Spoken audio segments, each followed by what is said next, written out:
This is Ken Kaplan from the New England Motorcycle Museum, and I'm proud to be sitting on one of the most significant Hondas of the 70s.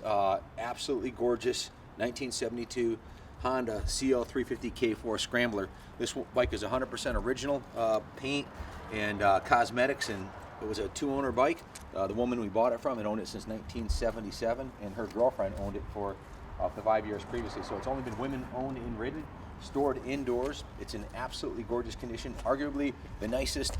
We've had a lot of Honda 350s come through here, but in my opinion, this is the nicest of all the ones. And you can search our YouTube channel, and you'll see this thing is a fantastic bike. It was mechanically restored by our lead technician at the museum, who's built multiple Honda AMA concourse winning machines. This thing works beautifully, fires right up, electric start, purrs like a kitten, handles beautifully, suspension, brakes, tires, everything on the bike works perfectly.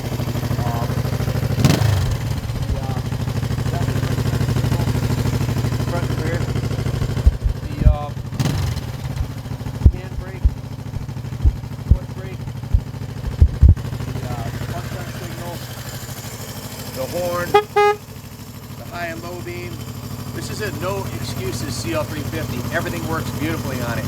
The idiot light for the high beam, the neutral indicator, the backlights, the gauges look like they just came out of a box, NOS new. They're absolutely gorgeous. 6,500 miles. Was stored in a heated basement that had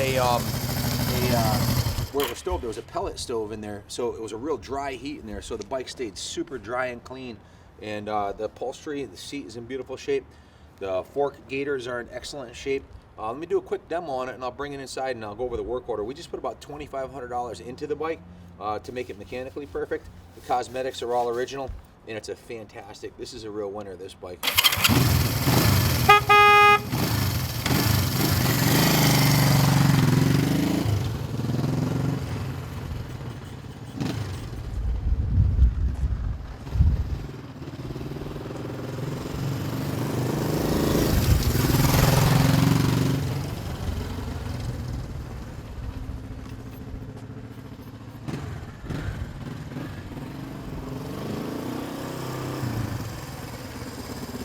Big purrs like a kit. It's fast. Transmission shifts beautifully. Clutch works great. One of the nicest Honda 350s I've ever ridden.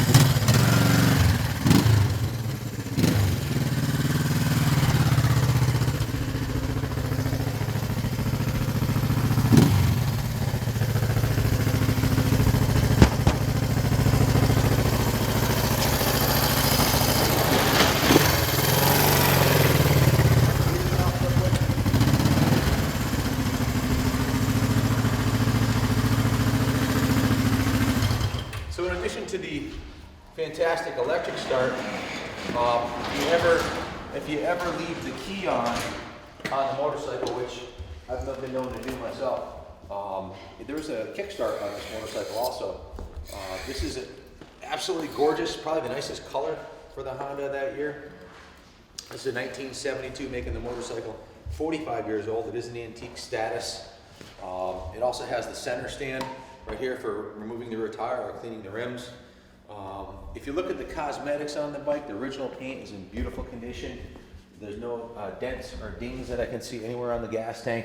The inside of the gas tank looks like it just came out of an NOS box. It's in beautiful condition. It's been restored by our leading tech here, and you can see it looks brand new. And it has a new gasket for the rubber gasket on the top of the cap. I'll go over all the mechanical work that we did to it in a moment. The chrome on the front wheel, the forks are in beautiful condition, the gaiters, you can see looking at the bike that it has the original levers on here. It has the original plastic coating on the levers, original bars, original grips, the original Honda Motor Company mirrors.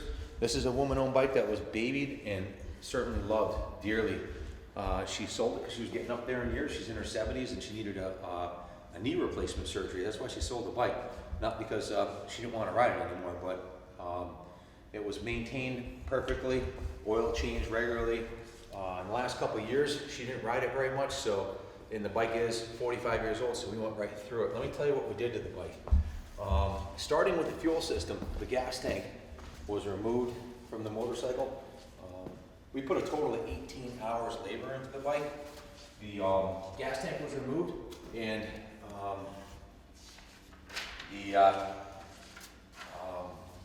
and cleaned. I'll get into that in a second. But starting with the engine, the valve clearance was adjusted, and then the compression was checked, and it's a perfect 175 psi per cylinder, which is exactly what it should have. The engine oil was changed. A new oil filter was installed, and then the oil slinger was cleaned. We removed the timing advancer to clean and lube that. We cleaned and set the points gap and timing.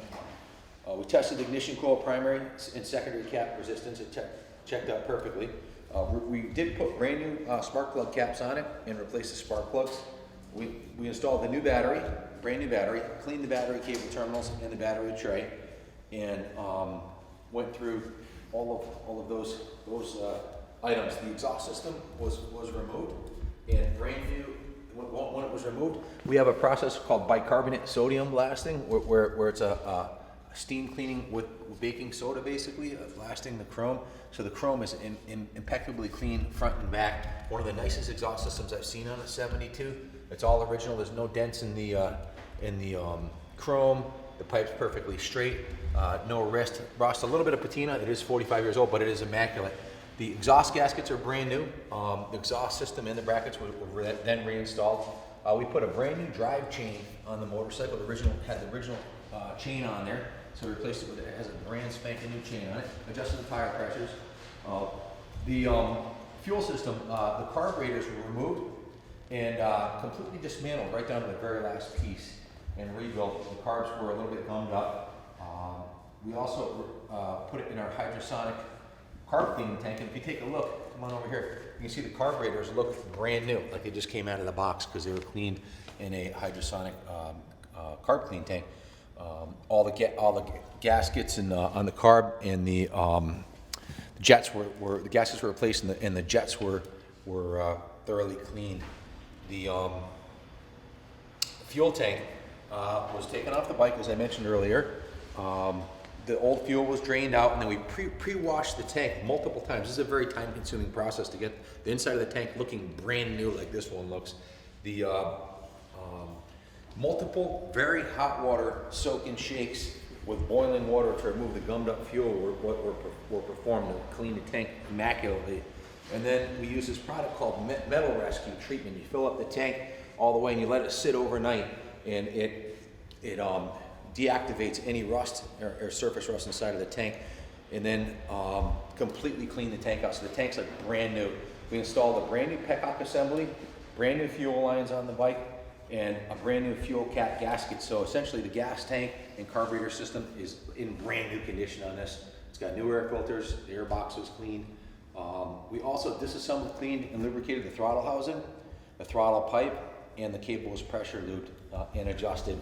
And then once the motorcycle was restarted, the cars were professionally synchronized. That's why this thing starts up and runs as beautifully as it does every time. Idles at a perfect 1200 RPM.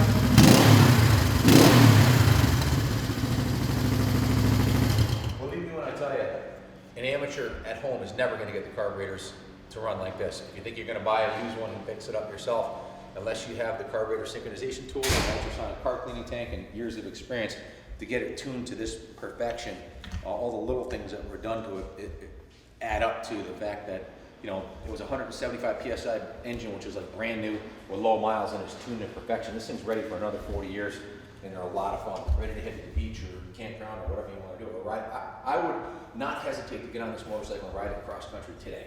I'm confident this thing will make it with no problems at all. The clutch was adjusted, the clutch cable was adjusted. We adjusted the front and rear brake levers and pedals, and we adjusted the rear brake light switch, and then the bike had a complete detailing done, top to bottom, front to back. It was polished, cleaned, and waxed, so the tank's nice and smooth. It's got a couple coats of Carnauba wax on there. Chrome was cleaned up. Every light bulb, every switch, everything electrically on this bike is perfect. The battery is brand new. It's a brand new top of the line Iwasa battery, brand new NGK spark plugs, brand new NGK spark plug cap, brand new drive chain, rear drive chain, two brand new exhaust gaskets, 2 quarts of Maxima 1040 oil. Let's get fresh oil in here. Brand new 6-volt indicator bulb. We also put a brand new tachometer cable on here. The original cable was kind of dry and needed servicing, so we just put a brand new, see this cable right here? That's brand new tachometer cable. We put a brand new OEM Honda NOS battery strap to hold the battery down. A brand new flasher relay, that's why the turn signals work so beautifully. A brand new OEM gasket, a brand new K&L fuel petcock, and of course the carburetor rebuild kits and the new fuel line. So we put down here 18 hours labor. Mark my words when I tell you substantially more than that went into it, but that's what if you pull those numbers out of the book, that's what you come up with. And we didn't punch a time card on it, but it's time consuming. Just cleaning the tank the way we did took hours, and the carbs were cleaned meticulously, and the bike was thoroughly detailed. So we wrote down 18 hours labor. With the parts that we put into the bike, there's a total of $2,568 was just invested in the bike. The bike was easily worth $2,500 the way it was before we did the work. So I would estimate the value of this motorcycle at somewhere around $5,000. And it is impeccable mechanically, cosmetically, it's gorgeous. It does have the center stand on here, so if you want to put it up on the center stand to service or clean the bike, or just to prop it up in your living room so it looks beautiful. This bike's on display in the New England Motorcycle Museum today. If you have any questions about it, give us a call, 860-454-7024. Portion of the proceeds of the sale are going to fund the New England Motorcycle Museum, so not only are you buying a piece of motorcycle history, also helping preserve it. 6,575 miles, this bike's barely broken in and has a lot of life left in it, and it's a classic. It's an antique Honda 350 Scrambler. The pegs are in beautiful shape. You can see the shifter has never been mauled or damaged in any way. Front and rear pegs are in beautiful shape. Great bike for 2-up riding if you want to take your friend for a ride on it. I just can't say enough good about it, and it's definitely the right color. It's the Magna Red. It's a Magna Red 1972 Honda Scrambler, 45 years old. Gauges are beautiful and clean, and it's just a lot of fun to ride. It's fast, smooth, efficient. The brakes work beautifully. You sit up nice and high, great riding position. Electric start, fantastic daily rider, and a much better investment than a new motorcycle. You buy a new 350 for $8,000 today. As soon as you roll it off the line, it's only going to be worth around $6,000. In 3-4 years from now, it's worth $4,000. So a bike like this is only going up in value. It's a classic. It's never going to go down in value if you take care of it. The registration, if you register it as an antique, is almost free. It's pennies on the dollar for antique reg, and an insurance is much less. And your property taxes, of course, are much less. So it's a fantastic investment quality bike. Has the nice original button tuck, factory original seat. The original seat's in gorgeous condition. So I could keep on going, but you get the idea. I'm very fond of this bike. It is a beauty. The only defects I found on it was the orange pinstripe had peeled off the tank, and that can be reapplied very easily. You can buy that online or from a local pinstripe shop. And there's one little ding in the front fender on the back where you can barely see it, but I wanted to point that out. Other than that, the bike's gorgeous. It has a tiny bit of patina from being 45 years old, but truly, of all the Honda 350s and 360s we've had in here, this is beyond a shadow of a doubt the best. And I wanted to point out, I also have the title to this motorcycle. Check this out. This is the original title from Elizabeth Hussey. She was born in 1952, and she's getting up there in years, so she wanted to, spend the money from this on her knee replacement surgery. That's what she told me. But this bike was purchased in 1977 from Carol Ponticelli, who was the original owner. So her friend Carol sold it to Elizabeth. Again, it's been a woman-owned. This has not been owned by some young bucks like me. If I owned this bike, I would have destroyed it. I would have jumped it. I would have wheelied it. I would have beat the crap out of it, because that's what kids do. This was owned by a woman who was a nurse, who actually works with my girlfriend. That's how we got to know her. But it's a beautiful bike. I wish I could keep it for the museum, but we need to sell it to raise money to finish the museum project. Check us out online at the New England Motorcycle Museum on Facebook, or just Google it. You'll see there's a ton of information. So with that, I'm going to roll this beauty back into the showroom of the museum and let everybody drool on it until it finds a new home. Good luck bidding on this bike. Call us 860-454-7024.